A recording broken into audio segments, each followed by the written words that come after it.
black family has always been disintegrating. That is nonsense. That his studies go up to 1925. The great bulk of black families were intact, two-parent families up through 1925, and going all the way back through the era of slavery. So it is now only within our own time that we suddenly see this inevitable tragedy, which the welfare system says it's going to rush in to solve.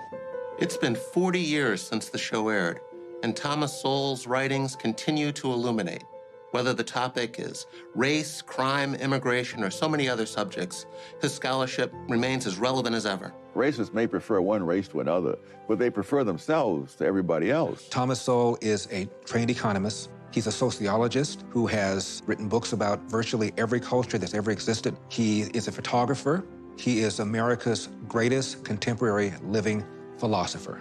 I'm Jason Riley. I'm a journalist and author.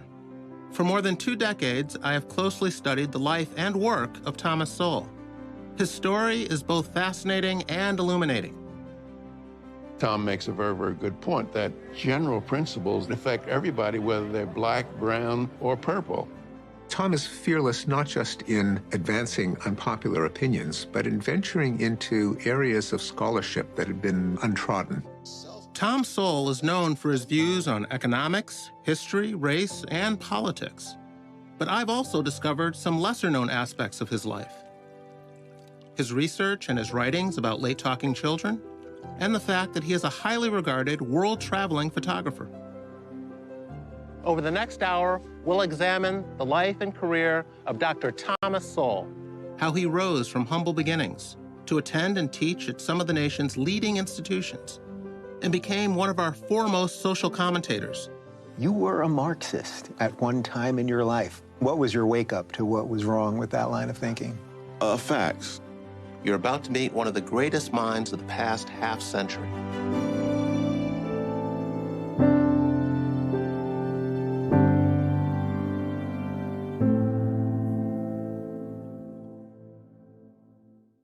Funding for this program has been provided by L.E. Phillips Family Foundation, Robert and Marion Oster, the Lynd and Harry Bradley Foundation, Incorporated, DKT Liberty Project, the Charles and Ann Johnson Foundation, Chris and Melody Roofer.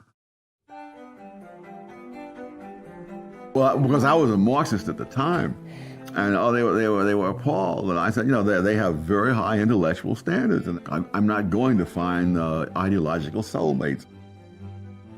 I was still a Marxist. I took a summer job in the government, got intern in economics, and it was seeing the government from the inside that turned me around. The vision of the left, and I think many conservatives underestimate this, is really a more attractive vision in itself. The only reason for not believing in it is that it doesn't work. But you don't see that at the outset. If all you're looking at is just a theory. If the world were the way the left conceives it to be, it would be a better world than the way the right conceives it to be. It just happens that the world is not that way. For me, Thomas Sowell is that rarest of species, an honest intellectual. He spent a career putting truth above popularity. He's explored the answers to questions others were afraid to even ask. He's followed the facts where they lead and accepted the findings, however unpopular or politically incorrect. Thomas Sowell fervently stands by his well-researched beliefs, and he does not hesitate to let someone know if he thinks they're wrong. I've spent dozens of hours interviewing Tom, and hundreds more selecting stories he's told over the years to others, to help us understand what makes Thomas Sowell unique. Sowell's body of work is quite vast. It's covered everything from economics and history to culture, migration, and racial inequality. The main thing that he's done, in my opinion, is to cause people to rethink their assumptions about all sorts of things, not just economics, but about race, about politics, about how we get along. Tom is absolutely fearless. I mean, he's forceful in his opinions. He will not compromise any of his opinions for the sake of social politeness. How do you take the measure of a man, especially if he's someone who's impacted our thinking about politics and economics for more than half a century? Do you do it through his deeds or influence? Or by what he says or writes? Perhaps Dr. Martin Luther King Jr. said it best. The ultimate measure of a man is not where he stands in moments of comfort and convenience, but where he stands at times of challenge and controversy. The media, the television and the print media, they've wised up. You can't argue with Tom, so you might as well hide what he's doing. And that's what they're doing. They're just ignoring what he's written because there's no way that they can argue with Tom Sowell. What distinguishes Thomas Sowell's scholarship? First, intellectual honesty, asking the right questions, gathering the relevant data, and following the facts to their logical conclusion, even if that conclusion turns out to be unpopular. Second, the importance of incentives and the reality of trade-offs in addressing our social problems. Third, the belief that a group's upward mobility derives primarily from its development of human capital. And finally, Sowell has an abiding respect for social processes and existing institutions and the role they play in decision-making. So where did Tom Sowell's ideas come from? What formed the foundation of a man who would go on to become one of the country's foremost public intellectuals? That story began 600 miles to the south of Midtown Manhattan, more than 8 decades ago.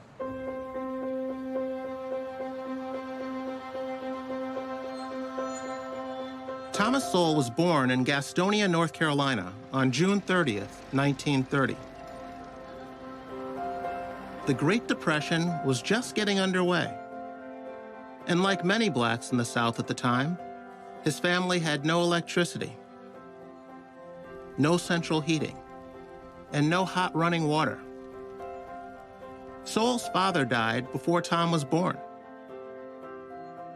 And his mother, a maid, died in childbirth just a few years later. He was adopted by his great aunt and raised by her and her 2 daughters. So he was raised by 3 women. My whole career would not have been possible without the particular family in which I was raised, which was not composed of educated people. I mean, nobody in that family had ever graduated from high school, and most did not graduate from grade school. But they were interested in education, and they were interested in me. Tom was raised by a great aunt and her adult children. The family moved to New York City's Harlem neighborhood, a migration that exposed him to better schools and more opportunities than were available to blacks in the segregated South. My great fear is that a black child growing up in Harlem today will not have as good a chance to rise as people of my generation did, simply because they will not receive as solid an education in an era when such an education is even more important.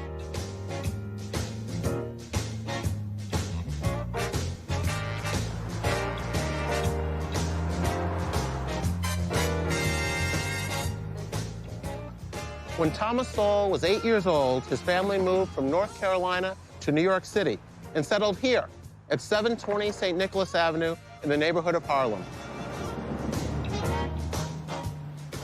The building looks pretty much the same as it did more than 80 years ago when the Sowells moved in.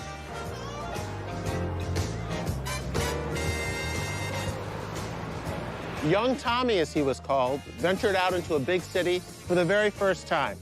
He rode double-decker buses and learned to cross busy streets, all by himself. We were much poorer than the people in Harlem or most anywhere else today. It was my last year or 2 at home that we finally had a telephone. We had a radio. We never had a television. But in another sense, in the sense of the things you need to get ahead, I was enormously more fortunate than most black kids today. While coming of age in Harlem, Sowell discovered the magic of education, thanks to a family friend named Eddie Mapp.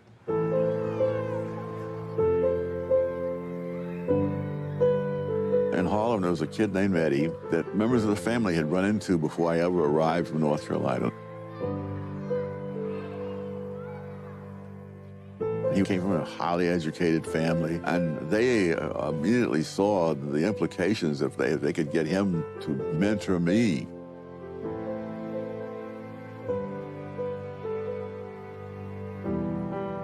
Eddie brought Tom here to the Harlem Public Library, taught him how to find books that interested him, taught him how to check them out.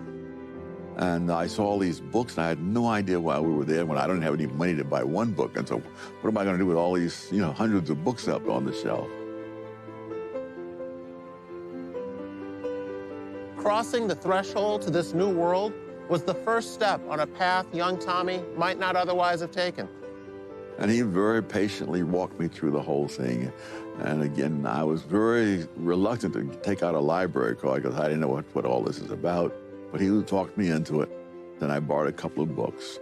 And really, had I not encountered him, the entire rest of the story could not have been the way it was. I mean, at some point, I would have learned what a public library was. But by that point, it would be too late. When you start getting in the habit of reading when you're 8 years old, that's a different ballgame than if you have to wait till you're a teenager and it's too late now.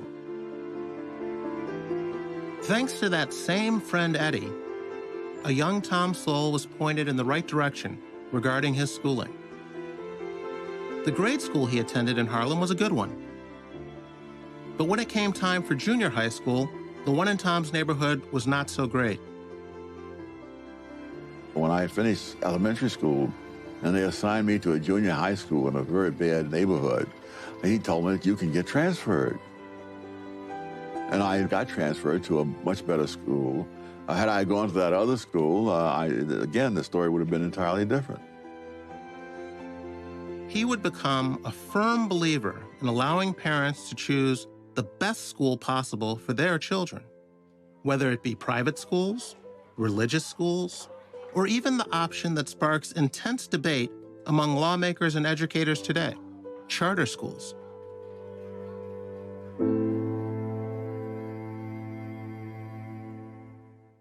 There are few things more dishonorable than misleading the young. The abysmal quality of education available in the ghettos today is one that I really don't think the worst possible private school could match. 40 years ago, I received a far better education in Harlem than the people who are living in Harlem today have available to them. It's 8 a.m. at the Success Academy School in Harlem, New York. This is a charter school, an example of educational choice for people trying to better themselves despite the circumstances they were born into. For Tom, this is education done right. Professor Sowell has been a leader in supporting all forms of school choice, and I very fundamentally agree that we need more choices, not fewer. I think we particularly need that for our most vulnerable populations. Back in 1978, when there was a push for a voucher scheme, the New Republic objected. In their words, the least educated, the least ambitious, and the least aware would be left in the public schools.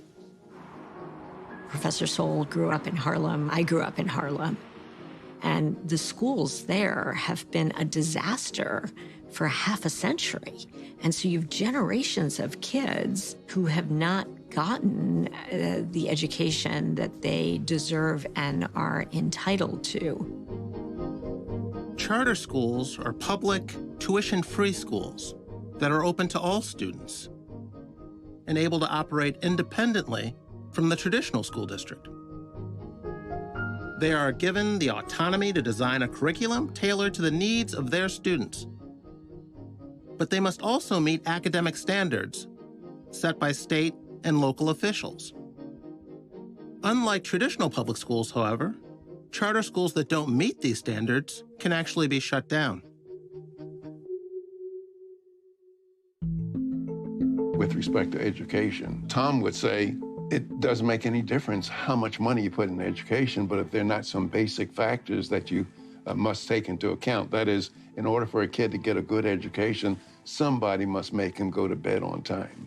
Somebody must make him do his homework. Somebody must make him mind the teacher. Somebody has to get him up in the morning.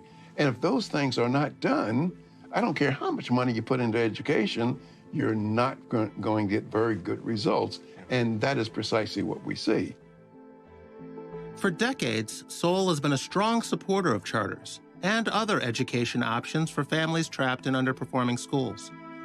There are, as you said, many blacks today who are still being given totally inadequate education, cannot be expected to get very far for that reason. What would be your remedy for that? I would allow their parents to have a choice of where to send them to school, whether that choice is called a voucher scheme, open enrollment, tuition tax credit, any kind of scheme of that sort that would put that power in the hands of their parents, mainly because that would mean that the schools would have to be responsive to them. As it is now, the school is a monopoly. They need not be responsive. It is hard for me to understand what harm is going to be done by allowing parents to have a choice as compared to having self-interested bureaucrats have a monopoly.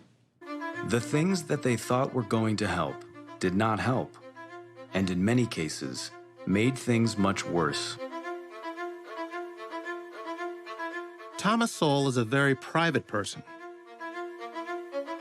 Despite having so much of his work put before the public, he's reluctant to give interviews and has been known to make journalists wait years before sitting down to talk about his life and work. But a colleague of mine took the time to get Tom to appear on his show. I'm Dave Rubin. I'm the host of The Rubin Report. That's right back behind me here in my home. I do a long-form interview show.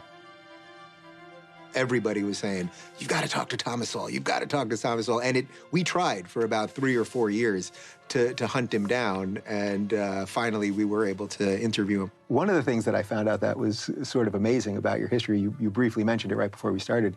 You were a Marxist at one time in your life. Most people will find this hard to believe, but it is true. But it's not that unusual. Most of the leading conservative thinkers of our time did not start off as conservative. You had a couple like Bill Buckley and George Will. But I mean, Milton Friedman was a liberal and a Keynesian. Ronald Reagan was so far left, at one point the FBI was following him. Do you remember sort of what you were thinking, what appealed to you at that time about Marxism? Yes, I mean, there was no alternative being discussed. I treated my interview with him as Thomas Sowell 101. I wanted it to be for the new generation of young people who watch YouTube, who listen to podcasts. My first job was as a Western Union messenger. So I would take the Fifth Avenue bus. It would go all the way up Fifth Avenue, past all these Lord and Taylor and all these fancy places. And then I would cross 57th Street, down Riverside Drive. And then as I came across this long viaduct that turned into 135th Street, suddenly there were the tenements. And I wondered, why is this? It's so different. And nothing in the schools or most of the books seemed to deal with that, and Marx dealt with that. There's an absolutely beautiful moment where I ask him about his own political evolution. So then what was your wake-up to what was wrong with that line of thinking? Facts. I love that moment. I mean, I knew the second he did it, I was like, we got our clip. That's as good as it gets. And it gets to, what does this man care about most? Does he care about how he feels about things, how he wants the world to be, or how is the world as it is? Because that's what he's saying. I care about facts. The world is a certain way, and now, using that as the baseline, we can try to figure out how to make things better.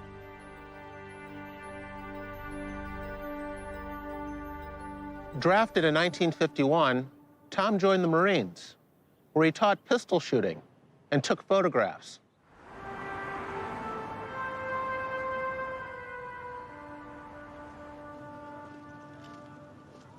In fact, Sowell was part of the Marine Corps Combat Camera Division. Combat Camera is responsible for the historical documentation. It may not necessarily make it out to the local paper, but somewhere down the line, someone might be able to pull up an image and say, okay, this happened during this time frame.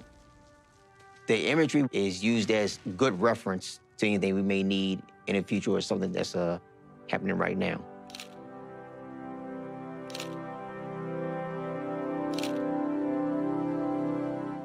Although Thomas Sowell left the Marines long ago, his legacy lives on today with some members of the Combat Camera Corps, who as young men discovered Sowell's work. When I was a young person, I used to like to stay home from school occasionally, like to play hooky or pretend I was sick and stay home. But unlike most kids who'd, cut class and do whatever, I would watch videos of Thomas Sowell on Milton Friedman's show, Free to Choose, and he would just wipe the floor with people from the other side of the aisle that didn't seem like know what they were talking about. These were very smart people, but Thomas Sowell was so much smarter and so much more intelligent and so much more articulate that he would just make them seem like bumbling idiots, and I just thought that was awesome. When the private sector fails to create jobs at a fast enough rate, you find that people are unemployed and drift into needing help. I think it is overly broad to say that we turn people into helpless children. I don't remember talking to anyone who's ever been on welfare who didn't think they were being treated like children while they were on it. The lessons Sowell learned in the Marines would stay with him for the rest of his life, especially his love of photography, which would become Tom's artistic outlet while he pursued a life filled with studying facts and data. Photography did have connections to his vision of reality. Tom once commented to me that to be a photographer, you have to master trade-offs. All of the little adjustments that you fiddle with in the camera never involve making everything better or everything worse. It's a matter of trading one thing off to another. If you close down the diaphragm, then you get lots and lots of stuff in focus near to far. On the other hand, you're cutting down the amount of light. And a theme in Tom's work on society is that all policies involve trade-offs, and Tom often loses patience at people with sweeping visions. Here's how we can improve society. Here's a solution to a problem. And Tom points out in his political writings, there are no solutions, there are only trade-offs. Just like photography.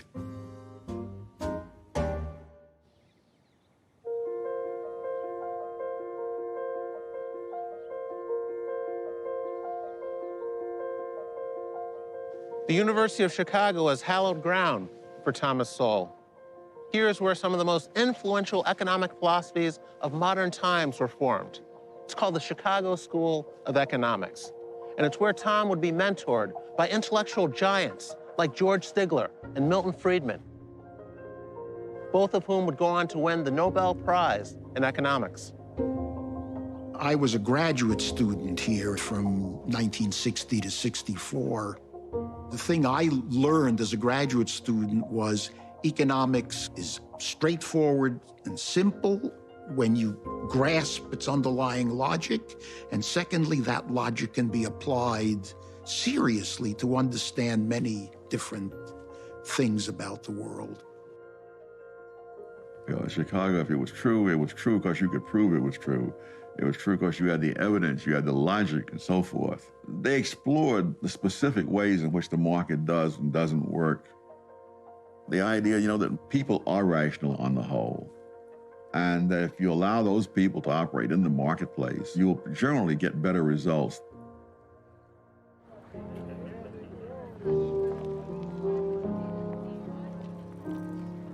The Chicago School of Economics is where Tom says he understood the importance of discipline and the importance of getting hard data. In fact, he talks more positively about his experience at University of Chicago than at Harvard, where he says a lot of people, in his opinion, went on emotion. Tom was a Marxist when he took a course with Milton Friedman, and at the end of the course, he remained a Marxist.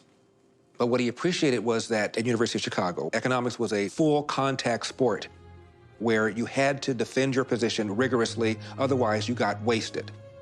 And so at least Tom Sowell said he came out understanding the importance of hard data. I was still a Marxist after taking Milton Friedman's course.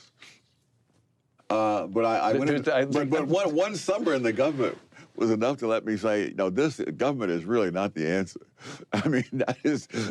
Milton Friedman didn't cure you, but the federal government did. The federal government did. So never say the federal government doesn't do anything.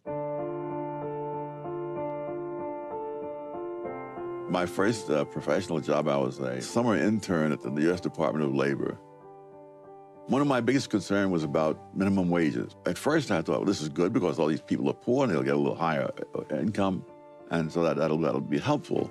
And then as I studied economics, I began to see, well, there's a downside. They may lose their jobs completely, so that is that. When I was at the Labor Department, I tried to talk about that to them, and eventually I came up with some test of it. And when I came up with how we might test this, I was waiting to hear congratulations, you see, that I had this. And I could see these people were stunned. They said, oh, this idiot has stumbled on something that will ruin us all. And I realized the U.S. Department of Labor had its own agenda and interests. And that did not necessarily mean that whether poor people lost their jobs for minimum wages or got higher pay was their highest priority. Tom Sowell looked at the data, and the data found that minimum wage hikes cause people who are unskilled to lose jobs. He found out that people in the government didn't give a rip whether or not it worked or didn't work. They were simply implementing the policy. And that's what shocked him and caused him to begin to rethink lots of his assumptions. So it wasn't academia that caused him to become more conservative. It was real life working for the government. I was now beginning to understand things I hadn't understood before. Tom, as I said, got his PhD here in 1968. He actually taught in the years leading up to that at Cornell, which feeds back also to this just tumultuous times in the 1960s in the country. Huge demonstrations at Cornell actually shut down the university for some time. In 1965, Thomas Sowell took a teaching position at Cornell. Like many other colleges, it became a focal point for anti-war and anti-discrimination protests and demonstrations. When armed black students took over a building on campus, Sowell had little sympathy for school administrators.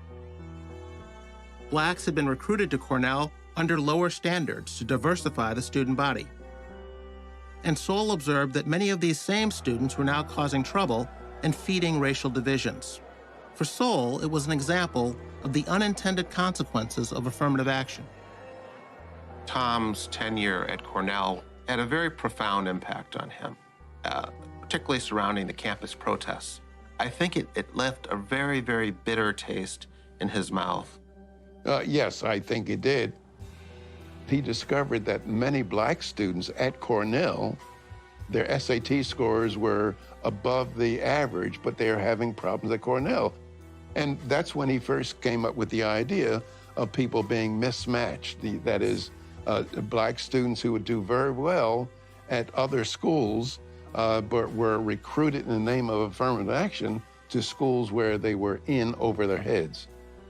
The average black student at MIT is in the bottom 10% of MIT students in math, but he is in the top 90% of all American students in math. Something like 1/4 of all the black students going to MIT do not graduate. You're talking about a pool of people whom you are artificially turning into failures by mismatching them with the school. Tom had moved to UCLA to escape the turmoil at Cornell and then jumped into the turmoil at UCLA. I was sitting in my office at UCLA one day when the Black Student Association delegation marched into his office. I heard all of this. And one of them said, well, how you doing, brother? Tom, just a minute. I am not your brother. I am Mr. Sowell, and you will address me that way. Boy, was that a shock to those folks. Here was their natural ally laying down the law. You're going to treat me the way I'm going to treat you, as another human being face to face. And if you don't like that, you can leave. I first met Tom in 1969 when I was a student at UCLA. I just walked in his office one day and I said that I understand that you and I have similar ideas on matters of economics. And we started talking from there. You and Sowell used to joke about how few black conservatives there were in the country back in the 70s and 80s. Has much changed since then? And what was it like back then? There were relatively few blacks that we knew of that were kind of free market, limited government. It was Bill Buckley who made the suggestion that the EPA does not allow Tom Sowell and I to fly on one plane together because we're endangered species. Tom's done something in his career that one of his mentors, Milton Friedman, felt was important to do also, and that is share his knowledge of economics with non-economists, with non-intellectuals. The true test of whether someone understands a subject, the true test comes when he can explain it to someone who does not know a darn thing about it. And Tom has the gift of being able to do that, to be able to explain potentially complex ideas in economics to the ordinary person. I haven't been able to find a single country in the world where the policies that are being advocated for blacks in the United States have lifted any people out of poverty. I've seen many examples around the world of people who began in poverty and ended in affluence. Not one of them has followed any pattern at all like what is being advocated for blacks in the United States. Many groups have remained in poverty for a very long time, trying to follow those patterns. At one time, black Americans did not have the constitutional guarantees as everybody else. Now we do. But because the civil rights struggle is over and won, and we're not facing the kind of gross racial discrimination of the past, does not mean that they're not major problems. I'm very sure that Tom would say that the 75% rate of illegitimacy among blacks is a devastating problem, but it's not a racial problem. It's not a legacy of slavery. The crime that I believe Tom would say as well, that the crime we see in many black communities is a devastating problem, but it has nothing to do with racial discrimination.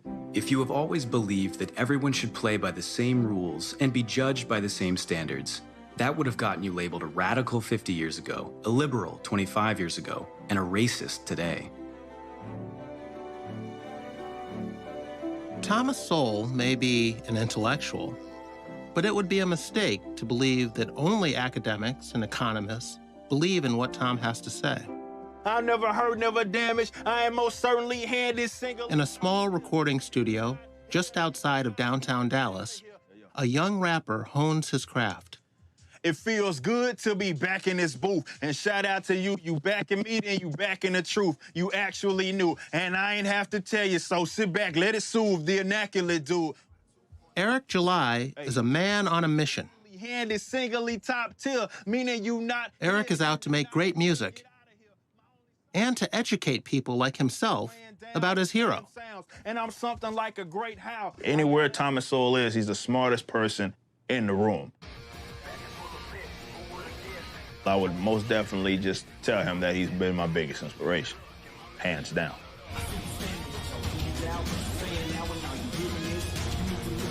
Eric fronts the rap metal band Backwards and uses his music to get a message across with politically charged lyrics, many of them inspired by Thomas Sowell. He has emerged as an influential young voice who is outspoken in his support for individual freedom and less government intervention. You see somebody like Sowell, who has been doing what he has been doing, getting out there and speaking what he has been speaking, overcoming the odds that he had to certainly overcome in his growth. And you also feel like you can conquer the world. It just goes to show from a generational standpoint how he's been able to influence somebody, like me. People probably tired of hearing me talk about it because I'm always referencing Thomas Sowell. People ask me, well, you used to be this. What happened? I'm like, well, that Enlightenment period, it had to do with Thomas Sowell. Most people have not recognized the fact that if you go back into the 20s, you find that married couple families were much more prevalent among blacks then than today. As late as 1930, blacks had lower unemployment rates than whites. So all these things that we complain about and attribute to the era of slavery, those things should have been worse in the past than in the present. But in fact, they're worse in the present than in the past. And I think if you want to look for a turning point, it would be since the 1960s. And what happened in the 1960s? You began to have not only the welfare state, you began to have the mindset that goes with the welfare state, so that there was no stigma any longer attached, for example, to being on relief or welfare. Those topics of welfareism and how they have affected black communities and black families, it's tough. It's a hard pill to swallow. Just how welfareism does incentivize people to fail. It's the state saying that so as long as you fail, you'll get this money. You'll get this money, we'll take care of you, housing, whatever you need. But the minute you get above this line, the minute you see this amount of success, we're gonna strip it all away from you.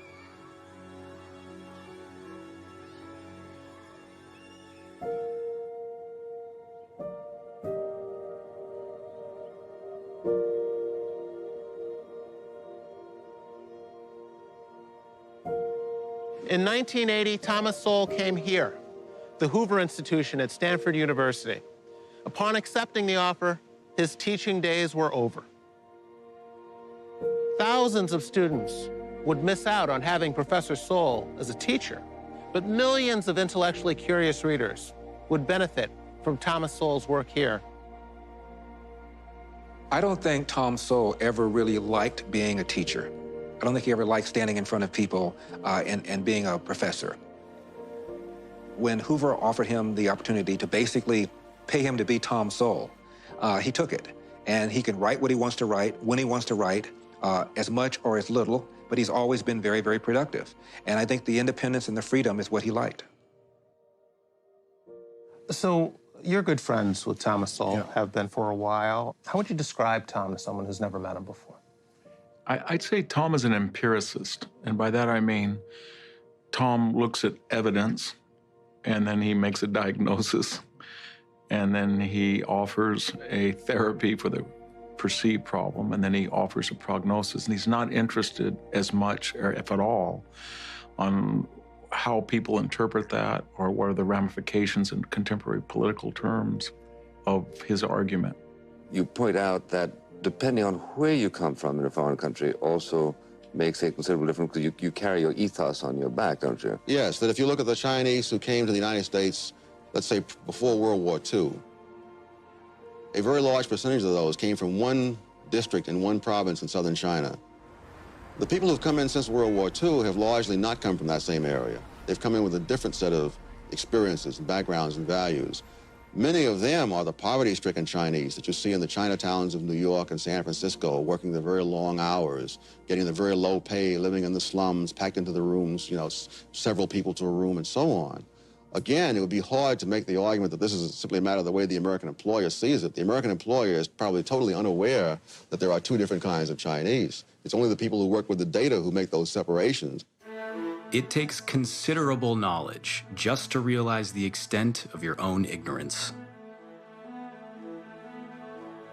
Thomas Sowell may be an academic by training, but he is not one to rely solely on books. To gather material for his extensive writings on culture and migrations, for example, he became a boots-on-the-ground researcher who traveled the world. As an amateur photographer, he often documented these trips through the lens of his camera.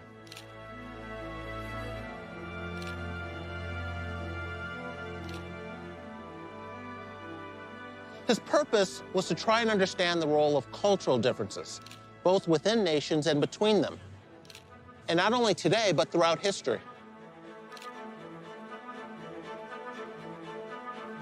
Sowell's travels led to pioneering studies and several books that detail the cultural patterns and development of different groups around the world. He went around the world and analyzed virtually every culture, present and past, to find out their strengths and weaknesses, why some survived, why some perished. One of Tom's discoveries was that much about the fate of different human civilizations and cultures can be explained ultimately by their geography. Too often, the influence of geography on wealth is thought of narrowly in terms of natural resources that translate directly into wealth, such as oil in the Middle East or gold in South Africa. But important as such differences are, geography influences even more profound cultural differences among the peoples themselves. Why did Europe conquer Africa instead of vice versa? Well, there are a number of ways in which civilizations become complex, primarily through the aggregation and exchange of ideas. Sophisticated cultures are ones that sit in the middle of a catchment area where innovations from other cultures can be aggregated in kind of greatest hits collections. And so geography that allows movement of people and ideas with rivers, with highways, intersections of highways, port cities tend to become more culturally sophisticated. A lot of his research, as you mentioned, has focused on why some groups excel and others do not. That curiosity is not necessarily appreciated by a lot of people who seem to approach it from the standpoint that if a culture isn't rising, it's someone else's fault. Yes. Someone else is keeping them down. Or, if America is up here, it is at the expense of this group or this country or this region. He doesn't take that approach. What Tom did when he talked about comparative cultures, he went to this quite narrow and unheralded group of scholars that talked about economics, and then he took that data, superimposed it onto history questions. So when people who were critical of Tom would say, well, he hasn't read this particular historical work, or he wasn't quite appreciative of this great novel or this great history, or this, they didn't understand that what he lost as being an economic historian, he gained in really trying to explain how cultures were successful or how much dominance they had in trade by actually looking at economics. And most historians, they think that economics is a dismal science, and they're not trained to do that. The first lesson of economics is scarcity. There is never enough of anything to fully satisfy all those who want it. The first lesson of politics is to disregard the first lesson of economics.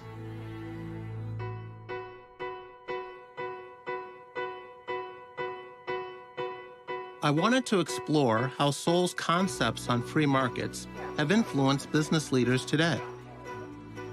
A perfect example can be found in Salt Lake City, Utah, at Overstock.com, one of the most successful online retailers in the world.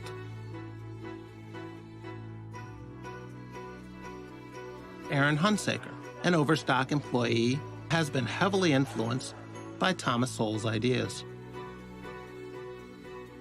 He credits much of its success to the free market economic principles championed by Thomas Sowell. I discovered Thomas Sowell like every good thinker discovers things in the modern day on YouTube. I was watching a Milton Friedman video and I see Thomas Sowell speaking with Milton Friedman. And I was like, wow, this guy is really, really smart. And he gave a real rigorous, as rigorous as you could be on TV, but a real rigorous answer to a question. I really appreciated that. And I just kind of went down the YouTube wormhole with Thomas Sowell. And then I saw that he'd written 10 or 1,000 books or something like that. He has tons of books. And I just started to explore him. And the more I explored Thomas Sowell, he talked a lot about incentives in institutions, government institutions. I come from kind of a punk rock hardcore background, and I had an incentive to be more left and angry because it makes better music. You don't hear a whole lot of music about, oh, well, if I work really hard and we base it off meritocracy, things will be great. But upon kind of digging into Thomas Sowell's thought process, I realized that it's far more punk rock to base things off of individual freedoms and thought. I see him as someone who has constantly strived to be consistent. And to those that want to be consistent, you have to study geography, you have to study history, you have to study political philosophy, you have to study journalism, you have to study all of these subjects as a whole and see how you can put together a view that makes them consistent with each other. That's why I think Thomas Sowell is so well versed and such a Renaissance man. I grew up in an era when people, particularly blacks, were a lot poorer than today, faced a lot more discrimination than today, and in which the teenage pregnancy rate was a lot lower than today. I don't believe there is a predestined amount of teenage pregnancy, a predestined amount of husband desertion. Gutman has done a study of the black family showing that this whole notion that the black family has always been disintegrating, that is nonsense. Some things are believed because they are demonstrably true, but many other things are believed simply because they have been asserted repeatedly. In the 1990s, Sowell took up a new area of research, the phenomenon of late-talking children. For Tom, it was personal. I met Tom Sowell through language. I am a cognitive scientist. I study language. I wrote a book on language. And I got a letter out of the blue from Professor Sowell. His son was a late talker, but contrary to some of the diagnoses that he got from so-called experts, he didn't believe that his son was retarded or autistic, just that his language was late in developing. He just did not talk. This meshed with my own understanding of the relationship between language and thought, namely, they're not the same thing. So I wrote to Tom saying, your intuition about your son is consistent with my understanding. Tom Sowell sought out answers. Eventually, his son, John, not only began to speak, but to excel. Sowell wrote about this remarkable journey in his landmark book, Late Talking Children. Tom discovered that there was a syndrome that many famous scientists, engineers, mathematicians would also have acute spatial ability and numerical ability, but were late in developing the ability to speak. One of those impacted was Los Angeles-based writer Jennifer Van Laar, whose own young son, Sam, wasn't talking at all. When Sam was about 18 months old, he wasn't really talking. He just babbling, no word that we could make out to be an English word. So I started looking online and saw Late Talking Children and then Dr. Thomas Sowell and said, oh, I definitely want to read what he has to say because I respect him as an intellectual. I had already noticed in Sam that he would build different block towers with different patterns repeating over and over. He would have movies that he just loved watching over and over, and one of them was Charlotte's Web, and another one was Shrek. And so I would come and find ABC blocks on the floor or on the refrigerator, spelling out, and even write out Lucasfilm, which is pretty big for a 3-year-old to be able to do. So the fact that Sowell's book talked about bright children, I thought, I don't think he's dumb. Let's look into this. So I went to go see Dr. Camarada to get an evaluation. And they gave us a full plan of what we could do to help him to be able to acquire language and be successful in school. When Sam started piano and he had been so advanced in that first year, at the end of the year, they had a recital, and he still wasn't talking in more than one sentence, maybe two, but he got up and he introduced his piece, and it was Twinkle, Twinkle, Little Star. It made me cry. I sent the video of that to the Camaradas and said how proud I was of him and thanked them for the help they had given us, and they asked if they could send it to Dr. Sowell. Said, go ahead. And then they emailed back and said that Sowell had really loved watching the video of Sam.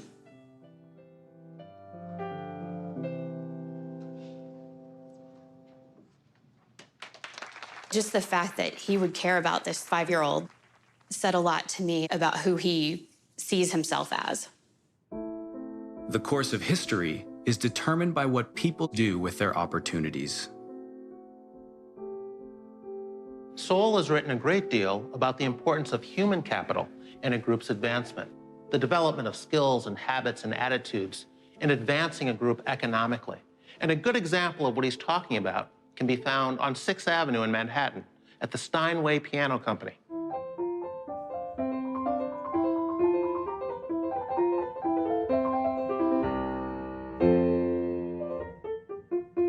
President and CEO Ron Losby explains how the history of Steinway aligns with Thomas Sowell's theories. We still follow the tenet that Heinrich Engelhard Steinweg started the company with, and that is to build the best piano possible. They were living in Ziesen in the Harz Mountain area of northern Germany. At that time, there was a lot of political upheaval in Germany, and they had the guild system. I think you would call it the apprentice system today, and it had really strict rules. And Heinrich was just so full of ideas on how to build the best piano that he possibly could that he was impatient, and he didn't want to wait until he had graduated from this system. On his own, Heinrich created a few pianos. And while they were favorably received, the economic restrictions in Germany at the time made him realize that if he was to succeed, he would have to take his skills elsewhere. It gave him the impetus to come to the New World, New York City, where there was less restriction, there was less, regulation. Heinrich changed the family's last name to the more American-sounding Steinway. They created an instrument that, within 10 years, they became the most successful, most profitable, the best piano company built in America.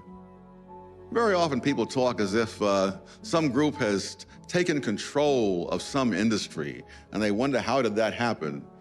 And in most cases, they created the industry. The industry didn't exist before they got there. That's how they took control of it.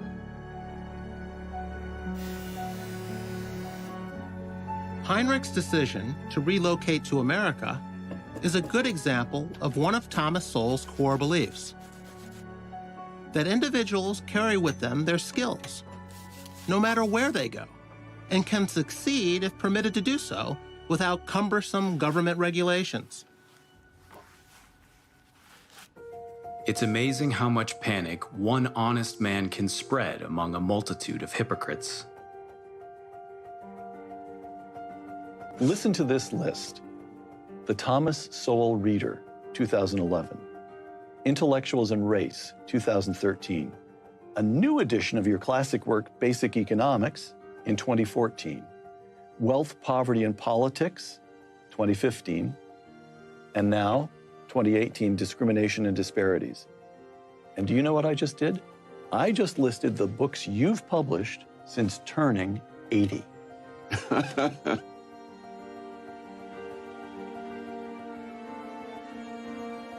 Thomas Sowell's essays and weekly columns have appeared in more than 300 newspapers and periodicals, including the New York Times, the Wall Street Journal, Forbes, and Fortune magazines. While many found Sowell's empirically based arguments insightful, oftentimes they created a backlash, especially among those in academia.